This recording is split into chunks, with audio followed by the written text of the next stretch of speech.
សម្រាប់ការតាក់តែងនិពន្ធរបស់ខ្ញុំជាទូទៅគឺខ្ញុំដាក់បន្ទុកធ្ងន់ទៅលើមនុស្សប្រុសសួរថាហេតុអីព្រោះថាតាមការសង្កេតរបស់ខ្ញុំយល់ឃើញថាធម្មជាតិនេះ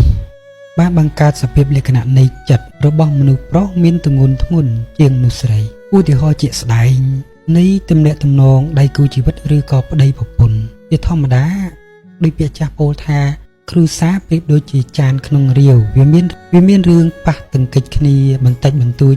ជាធម្មតារបស់គ្រួសារការប៉ះទង្គិចតិចតួចហ្នឹងគឺខ្ញុំចង់សម្ដៅលើសភាពនៃការរស់នៅជាមួយគ្នាគឺជាធម្មតាស្រឡាញ់គ្នាគឺមើលថែយ៉ាងដិតដល់អញ្ចឹងមើលថែនោះគឺមើលទាំងរឿងខុសមើលទាំងរឿងត្រូវឧទាហរណ៍ថានៅពេលដែលស្វាមីឬមនុស្សប្រុសឃើញភរិយារបស់ខ្លួនឃើញដៃគូជីវិតរបស់ខ្លួនបានប្រព្រឹត្តនៅទង្វើមួយដែលវាខុសឆ្គងអញ្ចឹងធម្មតាមនុស្សដែលយើងស្រឡាញ់មនុស្សដែលនៅក្នុងបេះដូងរបស់យើងវាប្រកាសណាស់គឺมันអាចទ្រាំមើលមនុស្សដែលខ្លួនស្រឡាញ់ធ្វើខុសទេអញ្ចឹងត្រូវតែណែនាំអញ្ចឹងពាក្យសម្ដីនៃការណែនាំពាក្យសម្ដីនៃការប្រាប់ពីកំហុសចំពោះមនុស្សប្រុសទៅលើមនុស្សស្រីតាមការសង្កេតរបស់ខ្ញុំសង្កេតឃើញថាទម្ងន់នៃពាក្យសម្ដីរបស់មនុស្សប្រុសតែត្រឹមតែជាការប្រាប់ពីកំហុសទៅកាន់មនុស្សស្រីហ្នឹងគឺប្រៀបដូចជាភ្នំបាក់សង្កត់ចឹងវាមានសភាពលក្ខណៈខុសគ្នាបើផ្ទុយមកវិញនៅពេលដែលមនុស្សស្រីដែលឃើញស្វាមីឬក៏ដៃគូជីវិតរបស់ខ្លួនធ្វើខុសហើយប្រាប់ពីកំហុសរបស់ស្វាមីរបស់ដៃគូជីវិតរបស់ខ្លួនហ្នឹងគឺទម្ងន់នៃពាក្យសម្ដីសម្រាប់អារម្មណ៍មនុស្សប្រុសគឺធម្មតាពេលពិចារណាទៅឃើញតែខ្លួនឯងធ្វើខុសមែនអូទទួលកំហុសថាខ្លួនឯងបានធ្វើខុសមែនហើយអារម្មណ៍ធម្មតាអត់មានទម្ងន់ទេពាក្យសម្ដីនៃការប្រាប់ពីកំហុសរបស់មនុស្សស្រីទៅកាន់មនុស្សប្រុសគឺអារម្មណ៍មនុស្សប្រុសខ្ញុំសង្កេតឃើញថាអត់សូវមានទម្ងន់ទេតែបើសិនជាចំពោះពាក្យសម្ដីរបស់មនុស្សប្រុសទៅលើដៃគូជីវិតរបស់ខ្លួនដែលជានារីវិញទម្ងន់នៃពាក្យសម្ដីរបស់មនុស្សប្រុសប្រៀបដូចជាភ្នំបាក់សង្កត់ទៅលើមនុស្សស្រីអញ្ចឹងនេះជាការសង្កេតឃើញរបស់ខ្ញុំដូច្នេះហើយខ្ញុំសង្កេតឃើញដៃគូជីវិតជាច្រើនគឺបុរសខ្វះការយកចិត្តទុកដាក់ស្វែងយល់ពីសភាពលក្ខណៈចិត្តរបស់ដៃគូជីវិតរបស់ខ្លួនអញ្ចឹងទើបជាហេតុផលដែលខ្ញុំលើការតាក់តែងនិពន្ធលើការសរសេររឿងគឺខ្ញុំពិតជាដាក់បន្ទុកច្រើនទៅលើមនុស្សប្រុសដើម្បីឲ្យមនុស្សប្រុសបានស្វែងយល់អំពីអារម្មណ៍មនុស្សស្រីឲ្យបានច្រើនឧទាហរណ៍ជាក់ស្ដែងដែលខ្ញុំលើកឡើងហ្នឹងគឺទំនាក់ទំនងនៃដៃគូជីវិតហ្នឹងគឺតែងតែមានការប្រាប់គ្នាពីកំហុសហើយក៏ប៉ុន្តែទម្ងន់នៃពាក្យសម្ដីមនុស្សប្រុសវាធ្ងន់ជាងមនុស្សស្រីអញ្ចឹងខ្ញុំយល់ឃើញថាមនុស្សប្រុសគួរណាស់តែនៅពេលដែលប្រើពាក្យដែលប្រាប់ពីកំហុសទៅកាន់មនុស្សស្រីហើយកុំដាច់ខាតឲ្យមនុស្សស្រីមានអារម្មណ៍ថាម្នាក់ឯងជាធម្មតាបើមនុស្សស្រីនិយាយពីកំហុសប្រាប់ដល់មនុស្សប្រុសគឺអារម្មណ៍មនុស្សប្រុសធម្មតាគឺអត់ចាំបាច់សម្ដីលួងលោមអត់ចាំបាច់អីក៏អារម្មណ៍ធម្មតានឹងទម្ងន់ចិត្តរបស់មនុស្សប្រុសតែមនុស្សស្រីអត់ចឹងទេនៅពេលដែលមនុស្សប្រុសប្រាប់ពីកំហុសហើយគឺបាត់ថាគាត់ពិចារណាអូឃើញថាខ្លួនឯងខុសមែនអញ្ចឹងណាតែសភាពនៃចិត្តគឺទម្ងន់តែទទួលនៅពាក្យសម្ដីទាំងអស់ហ្នឹងគឺវាធ្ងន់អញ្ចឹងវាចាំបាច់ត្រូវតែឲ្យមនុស្សប្រុសហ្នឹងត្រូវតែចេះលួងលោមកន្លែងហ្នឹងធ្វើយ៉ាងណាឲ្យអារម្មណ៍របស់មនុស្សស្រីហ្នឹងមានចម្រុះកុំឲ្យមានអារម្មណ៍ថាហេលហាលពេលមនុស្សប្រុសស្ដីឲ្យប្តីរបស់ខ្លួនស្វាមីរបស់ខ្លួនស្ដីឲ្យហើយក៏បាត់ថាយល់ឃើញថាវាជាកំហុសរបស់ខ្លួនមែនតែវានៅខ្វះវានៅតែមានអារម្មណ៍ហេលហាលអញ្ចឹងហើយចាំបាច់ណាស់មនុស្សប្រុសត្រូវតែស្វែងយល់គិតឲ្យឃើញកន្លែងហ្នឹងហើយកុំបណ្ដោយឲ្យដៃគូជីវិតរបស់ខ្លួនមានអារម្មណ៍ថាម្នាក់ឯងជាដាច់ខាតបើសិនជាបណ្ដោយបែបហ្នឹងយកអារម្មណ៍ខ្លួនឯងទៅអត់ខ្វាយខ្វល់ពីអារម្មណ៍មនុស្សស្រីដែលជាដៃគូជីវិតរបស់ខ្លួនទេគឺវាងាយនឹងធ្វើឲ្យទង្គិចក្តីស្រឡាញ់ក្នុងទំនាក់ទំនងស្នេហាហ្នឹងគឺវាកាន់តែឆ្ងាយទៅវាជាកត្តាតិចជាច្រើនដែលសន្សំនៅអារម្មណ៍ចិត្តកាយតែណាយចិត្តណាយតិចម្ដងវាដោយសារអីវាខ្វះនៅភាពគឺខ្វះនៅការយល់ចិត្តនិងខ្វះការស្វែងយល់ពីសភាពលក្ខណៈនៃចិត្តដៃគូជីវិតរបស់ខ្លួនដែលជានារីនឹងនេះគឺសភាពលក្ខណៈនៃចិត្តរបស់មនុស្សប្រុសនិងមនុស្សស្រីគឺមានសភាពបែបហ្នឹងដែលខ្ញុំសង្កេតឃើញស្ដែងដូចក្នុងធីមការងារអញ្ចឹងពេលមេស្ដីឲ្យខ្ញុំដែលជាមនុស្សប្រុស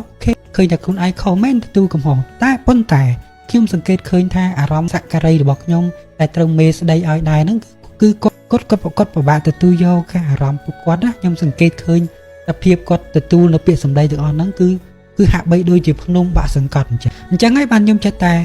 សង្កេតទៅ ខ្ញុំគិតយល់ឃើញអញ្ចឹងហើយខ្ញុំឃើញក្នុងរឿងរ៉ាវក្នុងសង្គមអ្នកតំណងដៃគូជីវិតក្នុងសង្គមខ្មែរយើងជាទូទៅហ្នឹងគឺមនុស្សប្រុសហាក់បីដូចជាខ្វះការថ្លឹងថ្លែងខ្វះការយកចិត្តទុកដាក់ទៅលើសភាពលក្ខណៈនៃចិត្តរបស់មនុស្សស្រីជាធម្មតាទេសភាពលក្ខណៈនៃចិត្តមនុស្សស្រីគឺជាធម្មជាតិនឹងគឺចាំបាច់ត្រូវការបង្អែកនិងត្រូវការជំរកត្រូវការអារម្មណ៍សុវត្ថិភាពដែលចាំបាច់ណាស់ត្រូវការពីដៃគូរបស់ខ្លួនដែលជាបុរសនឹងជាចាំបាច់ដើម្បីឲ្យសភាពចិត្តដែលធម្មជាតិផ្ដល់ឲ្យមានលក្ខណៈទន់នឹងគឺអាចទទួលនៅអារម្មណ៍សុវត្ថិភាពអារម្មណ៍ស្កប់ស្កល់អារម្មណ៍ក្តីសុខអារម្មណ៍មានជំរកតែបើសិនជាអត់បាន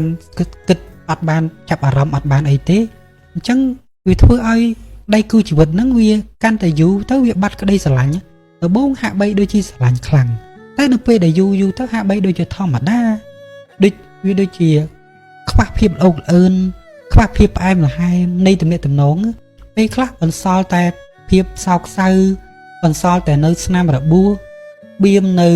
ទុក្ខសោកมันអាចនិយាយប្រាប់ដៃគូជីវិតរបស់ខ្លួនបានមានអារម្មណ៍ថាម្នាក់ឯងកណ្ដាលកណ្ដែងជាហេតុផលនៃការទង្គិចក្តីស្រឡាញ់ហ្នឹងវាកាន់តែទង្គិចខ្លាំងទៅរហូតដល់អ្នកខ្លះមានរឿងផិតក្បត់រហូតដល់អ្នកខ្លះមានរឿងជន់ទី3ឆ្លៀតអាកាសរហូតដល់មានការបែកបាក់អីជាដើមហ្នឹង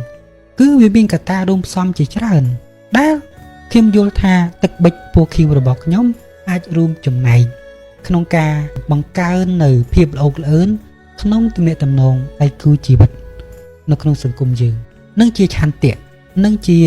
ឧត្តមគតិនៃការតាក់តែងនិពន្ធរបស់សាច់រឿងរបស់ខ្ញុំដូចក្នុងសាច់រឿងដែលខ្ញុំនិពន្ធ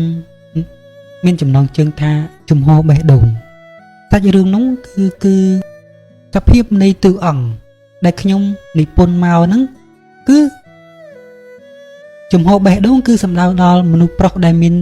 ជំហរ